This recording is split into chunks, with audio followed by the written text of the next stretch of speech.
Hi, I'm Philippa, and you're listening to the Family Architect Studio. You've been listening for a while now. You've learned about vagal tone, about co-regulation, about the difference between a true emergency and your body thinking there's an emergency. You've probably tried some things, paused, breathed, maybe even caught yourself before snapping at your child. And I want to ask you something honest. Has it been easier or has it been harder? Because here's what I've noticed after 25 episodes of talking about regulation. Knowing what to do and actually being able to do it are two completely different nervous systems. And today I want to talk about the thing that stands between them, the thing that whispers to you when you're trying to be different, the story. Your nervous system doesn't just respond to what's happening now. It responds to the story you're telling about what's happening. Now, let me be specific. Your 3-year-old refuses to leave the playground. Pretty standard stuff, right? But notice what's happening in your body depending on which story you're believing. Story 1, she's overwhelmed and she needs more time to transition. Your chest stays soft. You feel patient. You might get frustrated, but your body's not in threat. Story 2, she's defiant. She's disrespecting me. If I don't shut this down now, she'll think she can do this whenever she wants. Your jaw tightens, your breath goes shallow, your body floods with that hot, urgent feeling. It's the same child, same behavior, completely different nervous system state. And here's what matters. Your child's nervous system doesn't respond to what's true. It responds to what you believe is true. Because when you believe she's defiant, you're not just managing a toddler. You're managing a threat to your authority, to your competence, to your worth as a parent. And that's a completely different thing to survive. Most of us were raised in homes where our behavior was the issue, where not leaving the playground meant we were being willful, disrespectful, manipulative. And our parents' job was to correct that out of us. So when your kid won't leave the playground, your nervous system doesn't just see a tired toddler. It hears the old story. If you don't handle this firmly, you'll end up like your mother, soft, ineffective, dismissed. Or this is how it starts. First the playground, then complete chaos. Or everyone's watching. They're judging whether you're a real parent. That story is older than your child's behavior will ever be. Now, some of you might be thinking, okay, so I need to tell myself a better story. And that's where it gets tricky because many of you have already tried that. You've already shifted from she's disrespecting me to she's just dysregulated, bless her little nervous system. You've adopted the language. You understand the neuroscience. You know intellectually that she's not giving you a hard time, she's having a hard time. But your body still floods.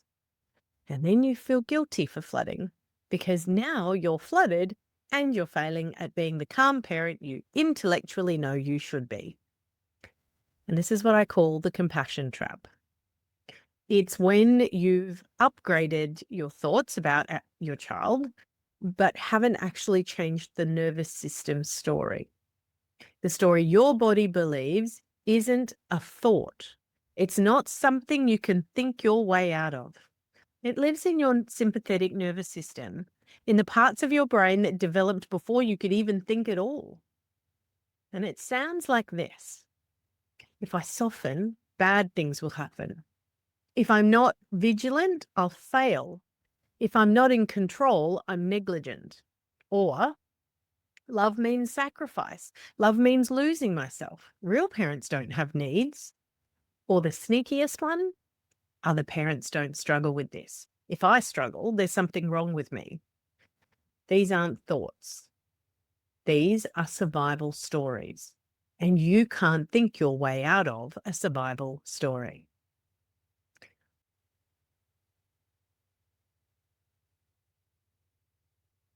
I want to pause here. Because I know where you are right now. You're drowning, not in theory, in actual chaos. Your nervous system is all over the place. Your kids are dysregulated and you're sitting in layers of guilt. Guilt that you're not handling this better. Guilt that you snapped. Guilt that other mothers seem to have this figured out and you don't. And you're thinking, I should know better by now. I should be able to do this. But here's the truth. Knowing better and being able to do it when your system is flooded are two completely different things. I'm the mother of 4 neurodivergent girls. I know what it's like to be in a moment with no idea what happens next, to be standing in the wreckage of a meltdown, yours or theirs or both, and not knowing how to move forward. That guilt, that what do I do now panic, that chaos, that's why I built the Regulated Mother in Your Pocket. It's me, my voice, my work, my years of learning what actually helps, distilled into something that you can access when you're in it. My niece calls it Annie Pip in your pocket. And that's exactly what it is. Gentle, nourishing, tested. Not because it's complicated, but because it's simple. You don't have to explain. You don't have to be calm first. You just show up as you are and you get support that feels like someone who actually knows what you're going through. There's a free trial in the show notes. But right now, in this moment, I want you to know you're not failing. You're overwhelmed and you don't have to figure it out alone. Now let's keep going.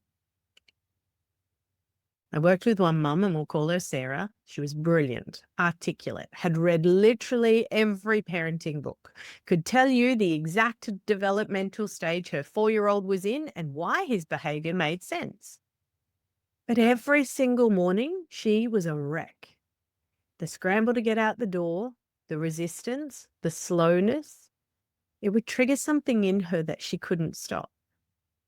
She'd known he was just being 4. She'd know he wasn't willfully trying to make her late, but her body would flood anyway. And then, because she was so ashamed of that response, because she knew better after all, she'd swing the other direction. She'd become almost aggressively gentle, over-apologetic, over-explaining why they needed to leave, as if one more explanation would somehow make it click for him. And that dysregulation, hers, would spike his. Because children don't believe what you say when your body is saying something different. When we finally slowed down and looked at her story, we found something. She grew up with a parent who was perpetually late, perpetually chaotic, and that chaos meant unpredictability, shame, him showing up for things drunk, her having to manage it all at age 7. So when her own child was slow, when he wasn't cooperating with her timeline, her nervous system didn't see a 4-year-old. It saw the beginning of her own unraveling, the beginning of her losing control, the beginning of shame. No amount of understanding his developmental stage could touch that, because that story wasn't about him. It was about her survival. So what do we do with this? First, we stop trying to replace the scary story with a happy one. That's not how the nervous system works. You can't think your way into safety. What you can do is become curious about the story your body is protecting you from. Sarah's story was, if I'm not on time, everything falls apart and I'm a failure. But underneath that was a deeper story. Chaos is dangerous. If I can't control the conditions, I'm in danger. And underneath that was the oldest story. I'm responsible for everyone's well-being. If I fail, people suffer. That story had protected her. It had kept her vigilant, capable, and alive in an unsafe home. Her nervous system wasn't broken. It was loyal. So the work wasn't to convince her that it's okay if we're 5 minutes late. The work was to let her nervous system know you don't have to carry everyone anymore. You're an adult now. You're safe enough. And that took time. It took her noticing over and over the moment her body tightened, noticing the story underneath. And slowly, and I mean slowly, letting her body learn that mornings didn't have to be perfect for her to be okay. It took her failing. It took her being late and discovering that catastrophe didn't actually happen. That's regulation, actually. That's the real work, not the breathing exercises or the positive mantras. It's your nervous system learning that the old story isn't still true. Here's the other piece, though, and this matters. Sarah's work wasn't just about down regulating, it was about grieving, because her story, the one that had kept her safe, had also kept her small, and it also kept her exhausted. And it also meant that she was always the one managing, controlling, predicting, and preventing. And when you're raised in chaos, hypervigilance becomes love, control becomes safety, and perfectionism becomes the price of survival. And part of the regulation work is actually mourning the loss of that identity. Because yes, you want to be less triggered, but you also don't want to become someone who doesn't care, who lets things fall apart, who's negligent. You're not. Those fears are old. But the moment you start to change, the moment you start to pause instead of snap or breathe instead of fight, some part of you is grieving the person you had to be to survive. And that's profound. It's not weakness. It's not regression. It's humanity. Here's what I want you to consider. What if your dysregulation isn't a failure? What if it's not a flaw? What if it's actually your nervous system's most honest communication about what you were taught to survive? The fact that you flood when your child won't listen, that's your nervous system telling you the truth. I was raised in a place where not being in control meant real danger. The fact that you go rigid around mess or noise or spontaneity, your nervous system's got a story. Chaos equals catastrophe. The fact that you feel guilty the moment you prioritize yourself, that's loyalty to an old story. My needs don't matter. The system depends on me. None of that is weakness. None of that is a parenting failure. That's just what your nervous system learned. And what's been learned can be relearned.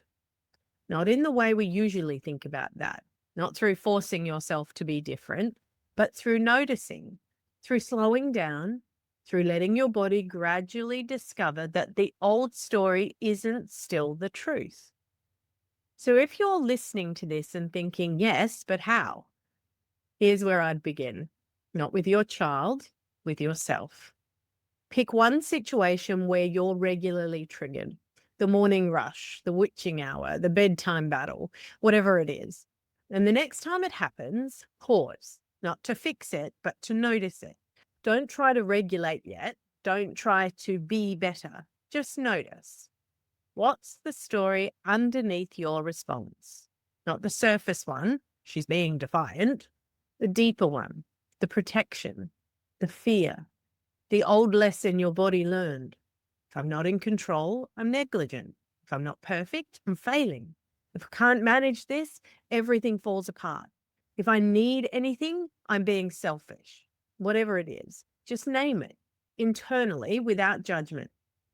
Your nervous system doesn't need you to change the story. It needs you to witness the story, to say, that's what I learned. That's why my body is doing this. And from there, from that place of gentle witnessing, regulation can actually begin. 25 episodes in, and we're here. Not at perfect parenting, not at never being triggered, not at becoming someone else entirely, but at the understanding that your nervous system isn't broken. It's just been telling you a story that was true once. And maybe, slowly, with compassion, with time, You can let it learn something new, that you're safe now, that you don't have to manage alone, that your worth isn't measured by how perfectly you hold it all together, that your child needs a regulated parent far more than they need a perfect one, and that the work of changing the story isn't about becoming better. It's about finally becoming yourself. In the next episode, we're getting specific about what that story actually is, and it might surprise you because I'm going to tell you something that changes everything. Your child isn't triggering you, your history is. And once you understand what your nervous system is actually protecting you from, you'll finally understand why your reaction has so little to do with what they're actually doing. And that's where real change begins. Stay with us.